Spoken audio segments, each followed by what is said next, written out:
Okay, it's time to get over and talk some EPL for the Drain Man, clears and relines without damage. It's been an interesting start to the season for Tottenham. They're currently 10th, but they're only 3 points off third as they get ready to go after an international break. Let's speak to the man from the Spurs Way podcast, Chris Cowlin. Hello, Chris. Hello, Julian. How are you doing? I'm very well. It feels like it's been a long couple of weeks after that shock loss to Ipswich. But Manchester City's a team that shouldn't really fear. Tottenham shouldn't fear, given their record both home and away in recent times. Yeah, we do have a very good record against Manchester City, both at home and away. But, of course, it was a shock defeat against Ipswich Town. Of course, they hadn't won a Premier League game all season. It was a hard game to take. It was a hard defeat to take. Ange Postecoglou and the players were very, very disappointed. The fan base were very disappointed. It was hard to take, but it's about bouncing back now, getting back to winning ways, and hopefully Ange Postecoglou can guide Tottenham to some sort of success this season in the league and, of course, in the cup competitions. But I've been very happy with what Ange has delivered at Tottenham so far, and hopefully he will get the tools and the backing from the board continuously in the transfer windows, and hopefully he can take us forward. So you're in the glass half full camp. I mean, 10th position at the moment, but you look at it, 3 points off third, second best goal difference in the competition, highest scoring team in the competition. But what's the general feeling over there amongst Spurs fans? I mean, I saw reports during the week that Ange had fallen out with a couple of players. It seems to be some Spurs fans are yet to be convinced. What's sort of the overriding feeling amongst Spurs fans right now with where Ange has got Tottenham? I think it's very, very fair to say, Julian, that it is a very mixed fan base at the moment. And I feel like it was a very mixed fan base when Ange was appointed. A lot of people did need convincing. I feel like there are some people that still need convincing. When we were unbeaten in the Premier League last season in the first 10 games, I think everyone was behind him. We lost certain games quite heavily at the end of last season, and then question marks were over Ange Postecoglou. But of course, as we all know, especially you guys in Australia, Ange has had many critics before in his career. He's proved everybody wrong. He's been successful and won trophies everywhere he's gone. Hopefully that's going to happen at Tottenham as well. But the fan base, as I say, is very, very mixed. A lot of people are doubting the way that he manages games, doesn't make certain decisions in games, game management, etc. But I just believe that, Ange Postecoglou needs time. He needs patience. I'm definitely one of the positive fans about Ange. I can see what he's done so far, what positive things that he's brought to the football club. I think a lot of people do forget the absolute mess that Ange Postecoglou walked into, and not only is he trying to change things on the pitch, but he's also trying to change a lot of things off the pitch as well. And I can see that week by week, month by month. I can see that he is doing things in a positive way for this football club.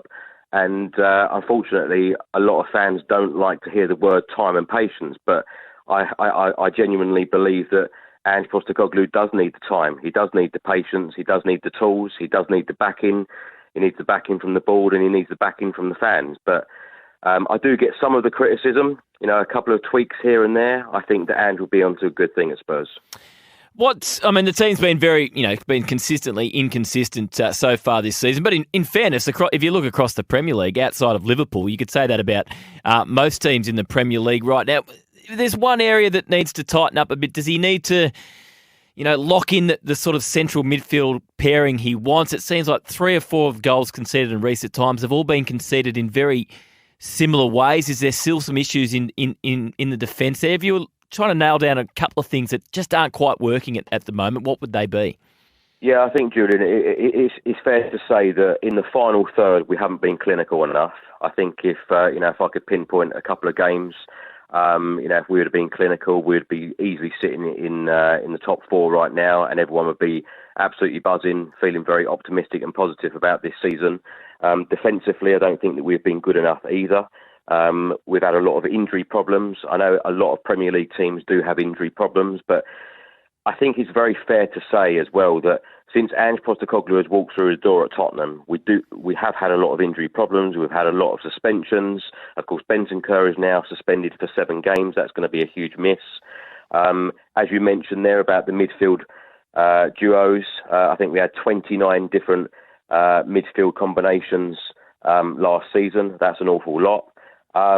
So defensively and in midfield and in attack, there are improvements to be had. But as I keep saying, I am very confident Ange Postecoglou can make a few tweaks here and there and guide Tottenham to the success that we need. We speak to Chris Cowlin from the Spurs Chat podcast. I was going to ask you about Rodrigo Bentancur. For those that haven't followed the story closely, talk about a self-inflicted wound, this one. So suspended for 7 matches. Just explain the story behind that one for those that aren't aware.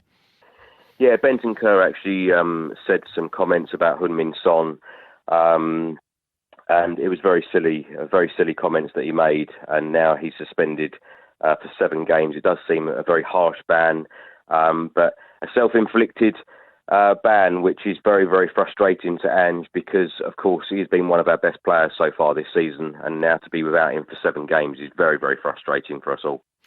What's going on with James Maddison? If you look at those first 10 games last season when Tottenham were flying, he was at the heart of absolutely everything. He was arguably the most influential player in the Premier League in those first 10 matches, suffered that pretty serious injury against Chelsea. He doesn't look like he's returned the same player. He's not in the starting 11 regularly at the moment. What's happened with James's form, and is there any issue between player and manager? Well, I think there is some frustration there with Ange and James Maddison at the moment because he's just not delivering on the pitch like he did in his first season. But as Ange has said many times in press conferences, that it's about players, taking that leadership, and that's exactly what James Maddison needs to do at the moment. Not only is he fallen out of the England squad, but he's now not in the starting 11 for Postecoglou's Tottenham. So he must be extremely frustrated. There has been rumours of them two having a bit of a falling out. But if he wants to get back into the team, he needs to knuckle down, show that leadership and show the quality in training and most importantly, show the right attitude. What have you made of Christian Romero's season so far, Chris? We know he's a world-class player. He's played some great football for Tottenham. He's a World Cup winner. But what have you made of his season so far? Like you've just said, he's a world-class player, but for Tottenham this season, he has been very disappointing. A number of goals have kind of been his fault at the back. I feel like we've got a very different Christian Romero this season.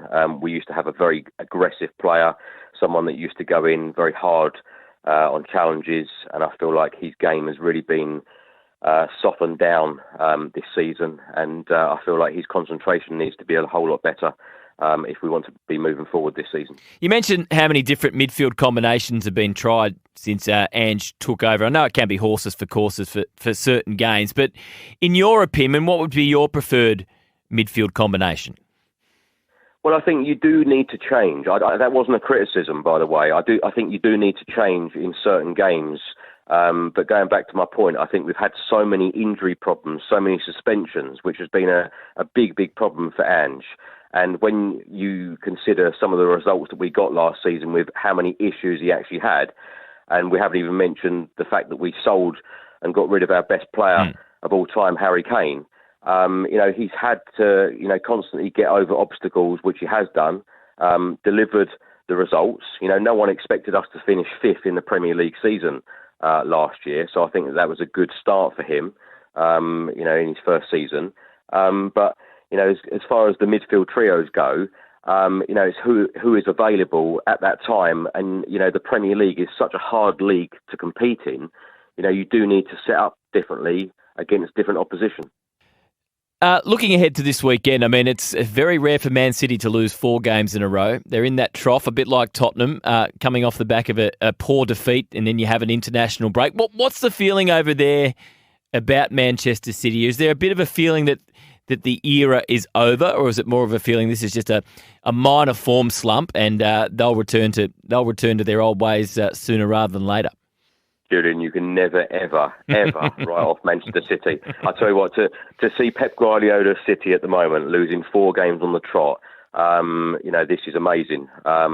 Will they lose 5 on the trot? I'm certainly hoping so.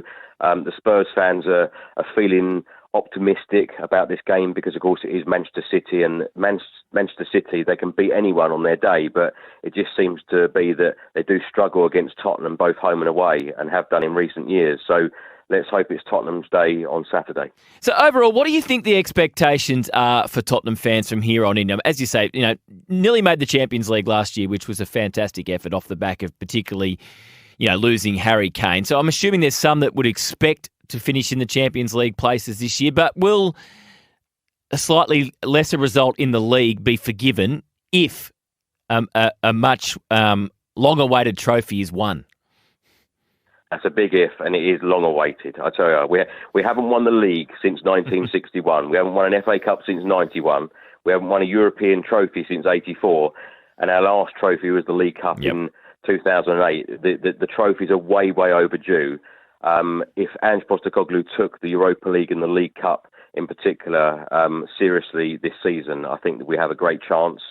Ange could have a statue outside the Tottenham Hotspur Stadium if he puts a trophy in the cabinet this season. It would be absolutely amazing. But I think that the fans' focus are on the trophies this season, the cup competitions, particularly the Europa League, because of course it is the new format, which is seen as a little bit easier to win this year than previous years because Champions League teams normally drop down, and that's different this year.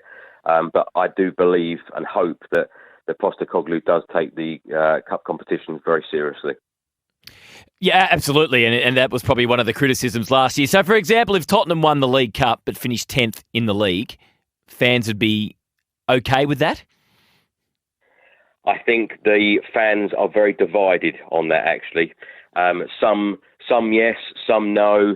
But as we've already mentioned, the lack of trophies for a club like Tottenham Hotspur, where you think that we've had so many quality managers, so many quality players over the years, and they've not won any trophies at all.